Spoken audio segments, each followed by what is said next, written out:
La lectura puede ser entendida como la experiencia social que contempla al lector, al texto como al contexto.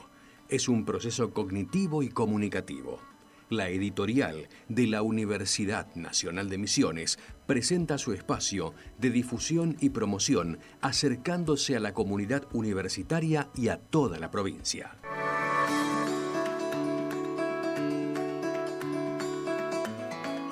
Libros, novedades, materiales de cátedras, tesis y ciclos de colecciones. Ahora, sus autores tienen la palabra.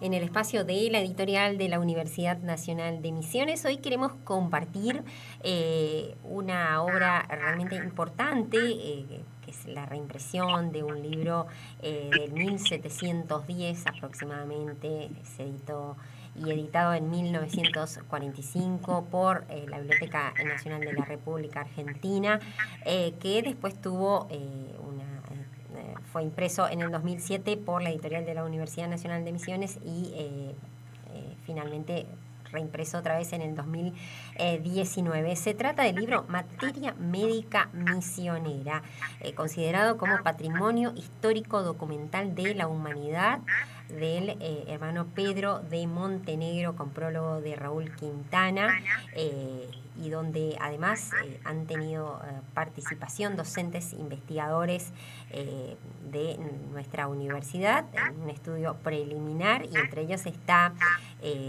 Graciela de Cuna, docente de nuestra universidad, con quien estamos en comunicación.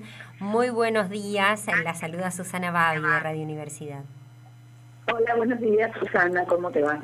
Muy bien, muchas gracias por sumarse a este espacio para contar acerca de esta obra, de esta obra que, como dice la presentación, es un patrimonio. Quisiéramos en principio compartir con la audiencia sobre el autor de la obra, de esta obra escrita en 1710, que ha sido reimpresa por nuestra editorial. Bueno, Pedro Montenegro fue un protomédico del río Uruguay, así se lo menciona en las misiones jesuíticas. Él, cuando llega a nuestra zona, ya venía desde Tucumán.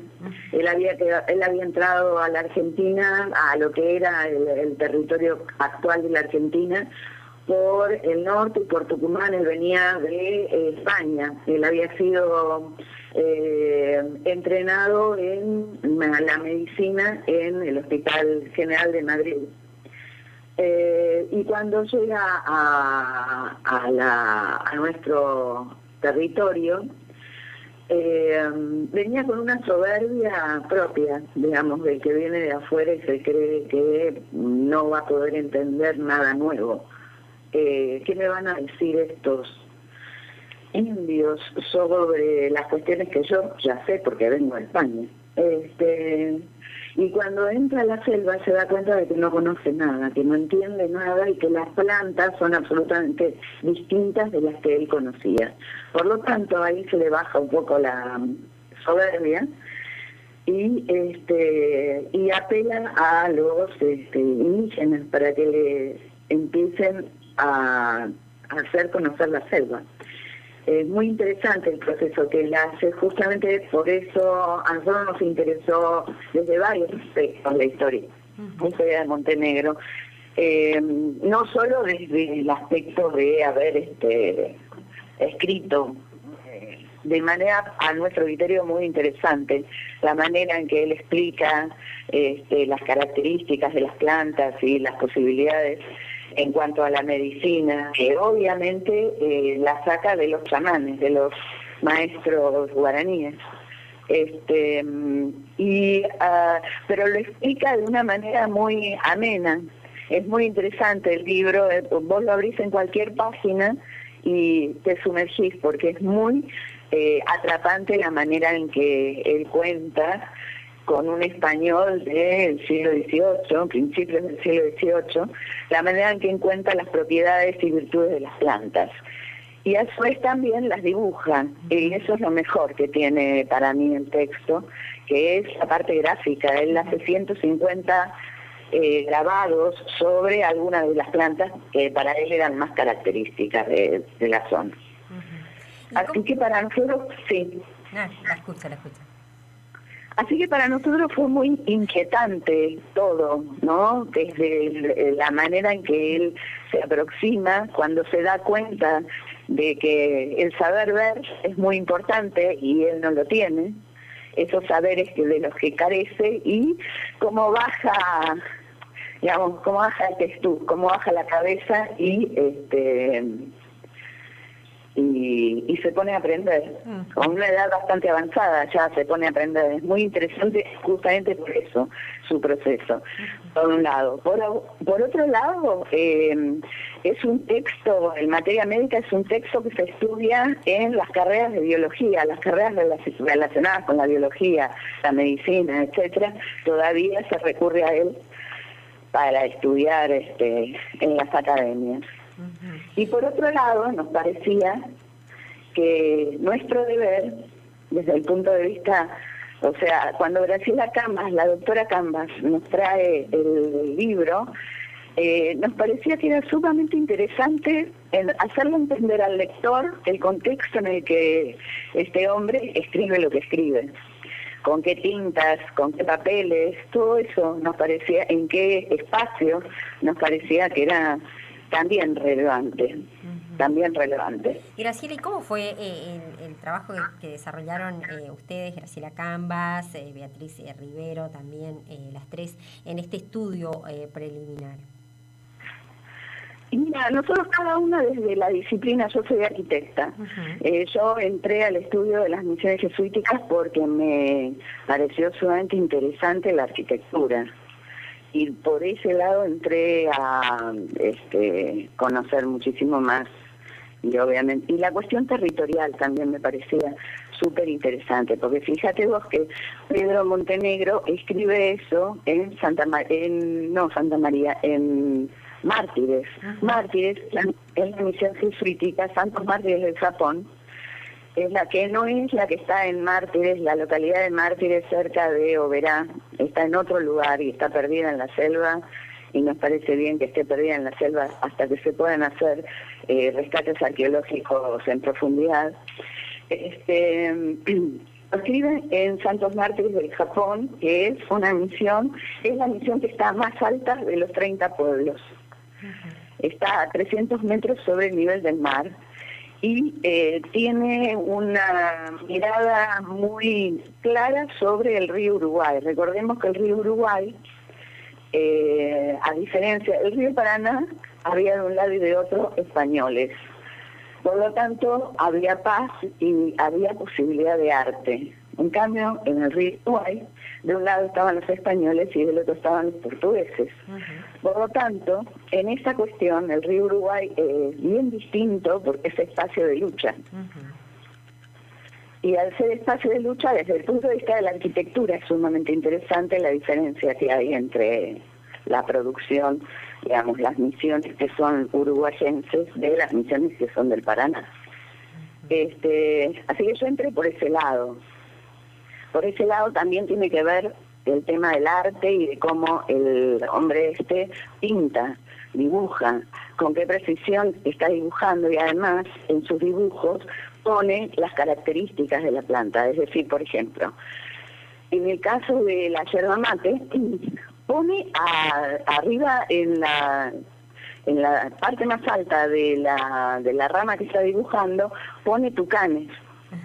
Y tucanes y otros pájaros. Y los pájaros son el vehículo por el cual prospera la yerba mate. La yerba mate no crece, si plantamos una semilla de yerba mate no crece si no está atravesada por el tracto digestivo de las aves, que ayudan a que se rompa la superficie muy dura que tiene la semilla. Entonces, por ejemplo, él dibuja esto sobre la parte más alta de la rama que dibuja de la yerba mate. O sea, está explicando las virtudes y las propiedades, inclusive en los dibujos.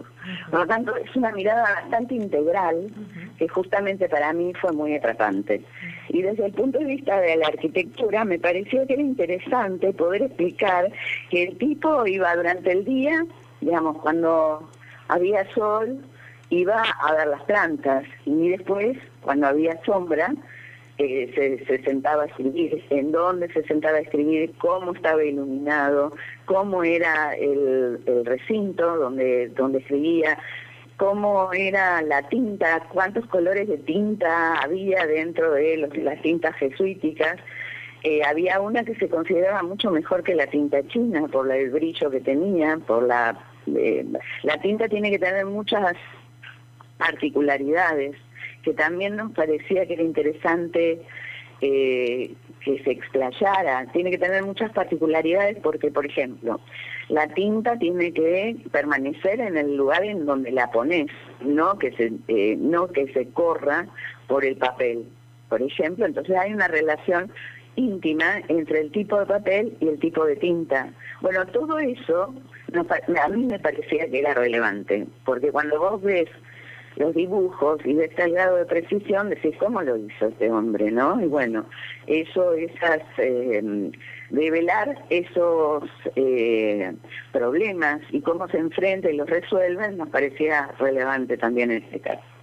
Bien, Graciela, y nos hablabas de las ilustraciones, ¿y qué otra cosa también ofrece esta nueva edición? Veíamos también, hay glosarios de palabras, está presente allí el castellano, el guaraní, bueno, ¿qué es con qué se encuentra el lector? Eso es lo relevante también. Vos fíjate que esto es antes de Linneo. Linneo es el que establece la nomenclatura en latín, ¿no? Para nombrar a las plantas. Esto que hace, y nace más o menos en el mismo tiempo en que Linneo nace en el mismo tiempo en que Montenegro escribe. Por lo tanto, lo que hace Montenegro es escribirlas, nombrar las plantas en español y en guaraní. Y eso también nos parecía relevante por el guaraní, por la pervivencia del guaraní. O sea, los jesuitas hicieron mucho por la pervivencia del guaraní. El guaraní fue siempre un idioma de resistencia, un lenguaje de resistencia, y no estaba escrito. Los guaraníes no lo escribían, era un lenguaje que se transmitía de generación en generación por el uso nomás. Y los jesuitas necesitaban que se escribiera, porque necesitaban escribir los textos de la fe en un lenguaje que pudiera ser accesible para los guaraníes. Por lo tanto, al necesitar escribirlo, ayudaron un montón para que superviva, digamos, superviva a pesar de todas los problemas que tuvo, ¿no? Justamente por ser un idioma de resistencia. Y veíamos también que propone una tabla de enfermedades y sus curaciones. Ajá, sí. Por eso, por eso te digo que es muy interesante, más allá de que uno sea especialista o no lo sea, en el tema particular de las plantas locales, las plantas de la región, porque él también incorpora, como venía desde el Tucumán, incorpora alas que ya había visto en Tucumán, las de Misiones, las de la región. Entonces, también en ese sentido es interesante porque con toda la búsqueda que hay ahora en cuanto a la vuelta a la naturaleza y la revalorización de lo vegetal, etcétera, nos parece que, en realidad, la hibridación entre lo vegetal y lo animal, porque justamente de eso también se habla, y además la manera en que lo dice. Por ejemplo, esto sirve para la calentura de las mujeres. O sea, la forma en la que lo escribe, vos decís, no es un texto difícil de entender, no es un texto difícil de asir, es un texto muy sencillo de entender lo que habla. Y hay que entenderlo en ese contexto también de lo que ha significado en el 1710, ¿no? 1710, sí, justamente. Por eso te digo, es antes de Linneo, es una posición, una situación, a nuestro entender, bastante interesante todo el tema de no es lo único que hace. Montenegro también inventa instrumentos, diseña instrumentos de cirugía. De eso solamente tenemos una sola página. Llegó hasta nuestros días, no encontramos otra. Pero en esa página donde diseña mejoras a instrumentos de la cirugía, también se ve el apego del hombre a, digamos, la calidad de vida, a mejorar la calidad de vida de la gente. Muy bien.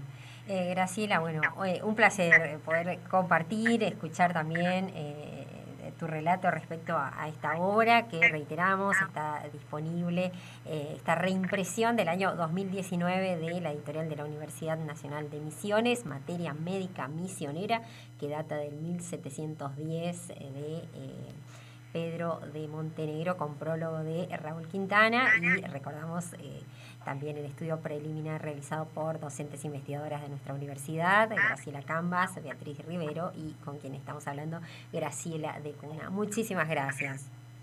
No, al contrario, gracias a ustedes. Hasta pronto. Chao, chao.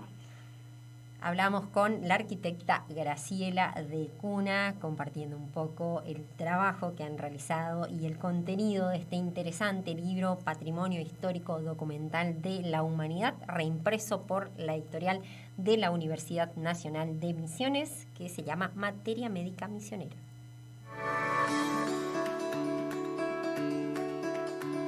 Editorial de la UNAM, integrante de la Red de Editoriales Universitarias Nacionales REUN, una editorial que brilla con luz propia.